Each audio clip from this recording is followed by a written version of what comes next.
You, John Fitzgerald Kennedy, do solemnly swear. I, John Fitzgerald Kennedy, do solemnly swear.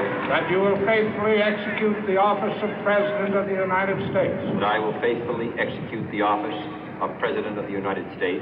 And will, to the best of your ability.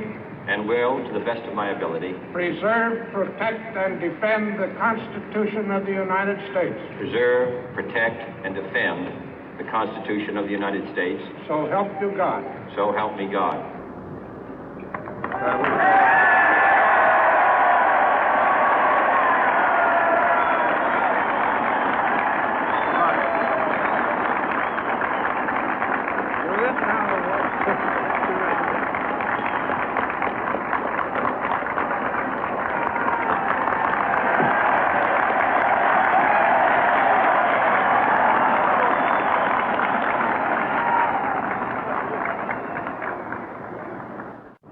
Vice President Johnson, Mr. Speaker, Mr. Chief Justice, President Eisenhower, Vice President Nixon, President Truman, Reverend clergy, fellow citizens. We observe today not a victory of party, but a celebration of freedom, symbolizing an end as well as a beginning, signifying renewal as well as change. For I have sworn before you and Almighty God the same solemn oath our forebears prescribed nearly a century and 3/4 ago. The world is very different now, for man holds in his mortal hands the power to abolish all forms of human poverty and all forms of human life. And yet the same revolutionary beliefs for which our forebears fought are still at issue around the globe. The belief that the rights of man come not from the generosity of the state, but from the hand of God. We dare not forget today that we are the heirs of that first revolution. Let the word go forth from this time and place to friend and foe alike that the torch has been passed to a new generation of Americans born in this century, tempered by war, disciplined by a hard and bitter peace, proud of our ancient heritage, and unwilling to witness or permit the slow undoing of those human rights to which this nation has always been committed and to which we are committed today at home and around the world.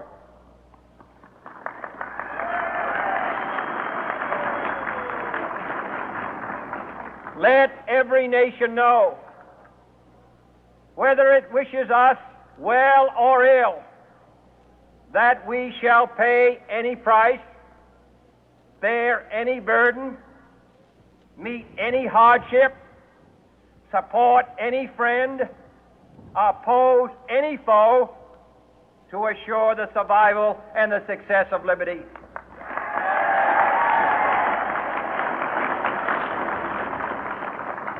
This much we pledge and more. To those old allies whose cultural and spiritual origins we share, we pledge the loyalty of faithful friends. United, there is little we cannot do in a host of cooperative ventures. Divided, there is little we can do, for we dare not meet a powerful challenge at odds and split asunder. To those new states whom we welcome to the ranks of the free, we pledge our word that one form of colonial control shall not have passed away, merely to be replaced by a far more iron tyranny.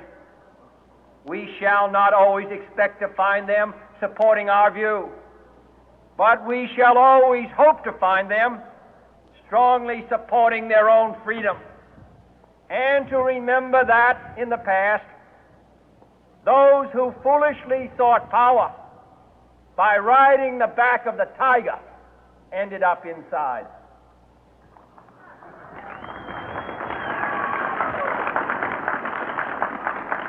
To those people in the huts and villages of half the globe struggling to break the bonds of mass misery, we pledge our best efforts to help them help themselves for whatever period is required, not because the communists may be doing it, not because we seek their votes, but because it is right. If a free society cannot help the many who are poor, it cannot save the few who are rich.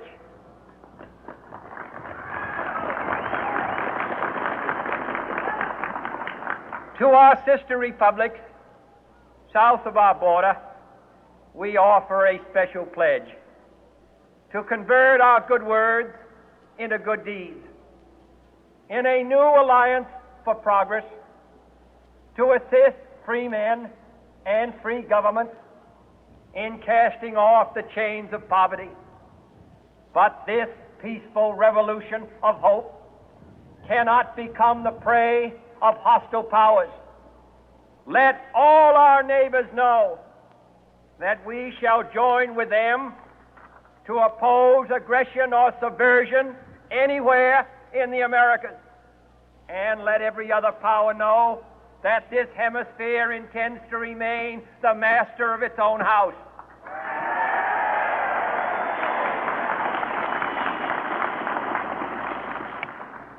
To that World Assembly of Sovereign States, the United Nations, our last best hope, in an age where the instruments of war have far outpaced the instruments of peace, we renew our pledge of support to prevent it from becoming merely a forum for invective, to strengthen its shield of the new and the weak, and to enlarge the area in which its writ may run.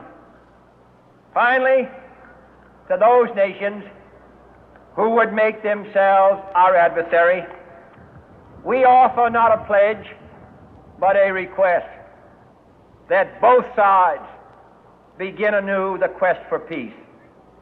Before the dark powers of destruction, unleashed by science, engulf all humanity in planned or accidental self-destruction, we dare not tempt them with weakness, for only when our arms are sufficient beyond doubt can we be certain beyond doubt that they will never be employed. But neither can two great and powerful groups of nations take comfort from our present course, both sides overburdened by the cost of modern weapons, both rightly alarmed by the steady spread of the deadly atom, yet both racing to alter that uncertain balance of terror that stays the hand of mankind's final war. So let us begin anew, remembering on both sides that civility is not a sign of weakness, and sincerity is always subject to proof. Let us never negotiate out of fear, but let us never fear to negotiate.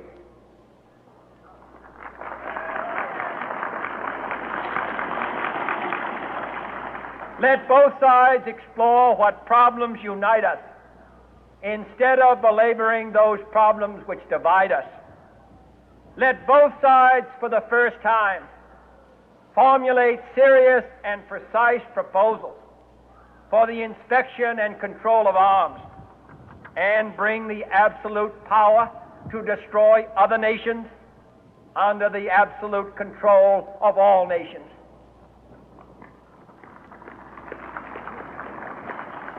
Let both sides seek to invoke the wonders of science instead of its terrors. Together, let us explore the stars.